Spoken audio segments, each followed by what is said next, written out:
Je remercie M. Racine Talla, tout comme je remercie vos confrères et consoeurs du Soleil, de RTS, de E-Média ou e-Radio et de Sénéweb.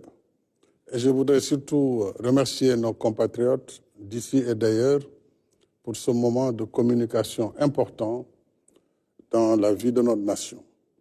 Je vous remercie pour le rappel chronologique que vous avez fait depuis le début du processus électoral, surtout dans sa phase validation des parrainages, validation des candidatures et tout ce qui a suivi depuis lors. Donc, je n'aurai pas besoin, outre mesure, de revenir sur ces faits qui ont été les causes, en réalité, de ce qui est arrivé par la suite. Ce qui est arrivé par la suite n'étant que la conséquence des causes que vous aviez bien indiquées. Alors, je suis à votre disposition pour répondre à toutes vos questions. Je voudrais d'emblée remercier mes compatriotes qui m'ont fait confiance. Depuis 2012, j'ai été élu à la tête du pays pour un mandat de 7 ans, renouvelé en 2019.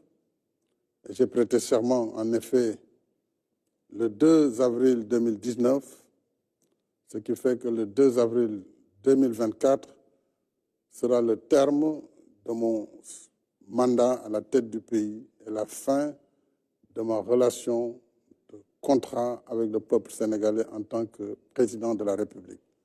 Je voudrais que ce débat soit clairement tranché.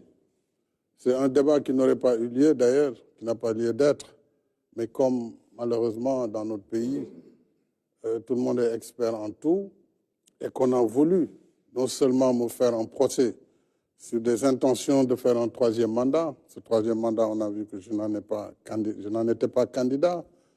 On a dit que je voulais rester à la tête du pays et je dis ici très clairement et très nettement que le 2 avril, ma mission se termine à la tête du Sénégal.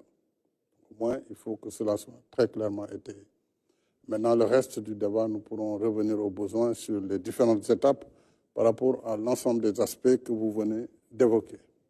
Merci, Monsieur le Président de la République. Donc, je demanderai donc à mes confrères et consoeurs de bien vouloir leur poser leurs questions. Madame Mariama, et chacun déclinera son identité et l'identité de son organe de presse. Bonsoir, Monsieur le Président de la République. Je Bonsoir. suis Mariama Dramé, journaliste présentatrice à la RTS. Alors, Son Excellence, je pense que vous m'avez marché sur la langue. Vous avez à peu près répondu à ma première question, vu que la date du 2 avril, tout le pays reste suspendu à cette échéance. Cette date correspond à la fin de votre mandat, vous l'avez dit, à la tête du Sénégal. Que comptez-vous faire à l'expiration de ce délai? Ensuite, Monsieur le Président, quelle serait la date que vous préconisez pour la tenue de l'élection présidentielle? Alors, comme je vous l'ai dit, ayant prêté serment le 2 avril 2019, le 2 avril 2024, boucle les 5 années calendaires. Donc, c'est la fin du mandat. Et moi, je compte m'en arrêter à ce mandat. Et je compte donc, après le 2 avril, quitter mes fonctions de président de la République. Maintenant, il est clair que le pays ne peut pas rester sans président de la République. Ça, le dialogue qui vient devra certainement trancher ou proposer, si un consensus peut être obtenu sur la suite, c'est souhaitable, je le souhaite. Je souhaite que les acteurs qui doivent se réunir autour de moi pour regarder l'intérêt supérieur de la nation dans ce contexte bien particulier puissent regarder ce qui et comment nous le allons enjamber. Mais ça, j'écouterai ce que le dialogue dira et après le dialogue, certainement, le Conseil constitutionnel pourrait être amené aussi à clarifier. Puisqu'en réalité, n'eût été le débat ambiant, la Constitution a réglé cette question. Mais comme tout le monde n'est pas d'accord là-dessus, sur l'article 36.2, il appartiendra en dernier ressort au Conseil, après toutes les interprétations, de dire voilà ce qui doit être fait et tout le monde devra s'accorder sur cela. Mais en ce qui me concerne, encore une fois, il n'a jamais été question de dépasser le terme de mon mandat constitutionnel, malgré les procès d'intention. Alors, donc, je m'en tiens à cela et je le dis très clairement et très solennellement, le 2 avril, j'ai terminé ma mission à la tête du Sénégal. La suite, on verra comment. Pour ce qui est de la date, on verra avec le dialogue, qu'est-ce que le dialogue proposera. Monsieur le Président, Alassane Samba Diop de Média. Quand est-ce que la date de l'élection présidentielle va se tenir? Est-ce qu'avant le 2 avril, il y aura une date retenue pour aller aux urnes et choisir votre successeur? Vous savez, il y a eu un problème. N'eût été ce problème, le 25, on serait allé au vote. Si on avait voté le 25, il est clair qu'avant le 2 avril, tout le processus électoral allait être terminé et donc il n'y aurait eu aucune difficulté à ce que le nouveau président élu à partir du scrutin du 25 février puisse prêter serment le 2 avril.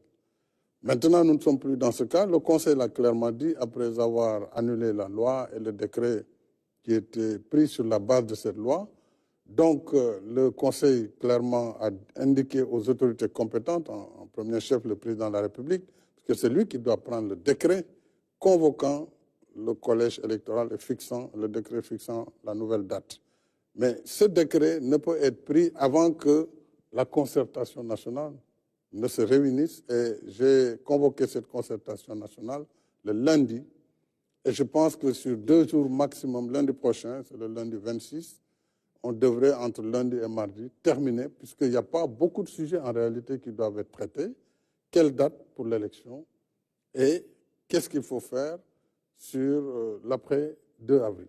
Donc, c'est des sujets qui peuvent être simples si les gens mettent en avant l'intérêt supérieur de la nation, dès lors que la participation du président, sa prolongation à la tête du pays n'est plus en jeu, et ne l'a jamais été d'ailleurs. Si on trouve ce consensus, moi je prendrai le décret immédiatement pour fixer la date. Si le consensus n'est pas trouvé, je renverrai l'ensemble au niveau du Conseil constitutionnel en ce moment qui avisera.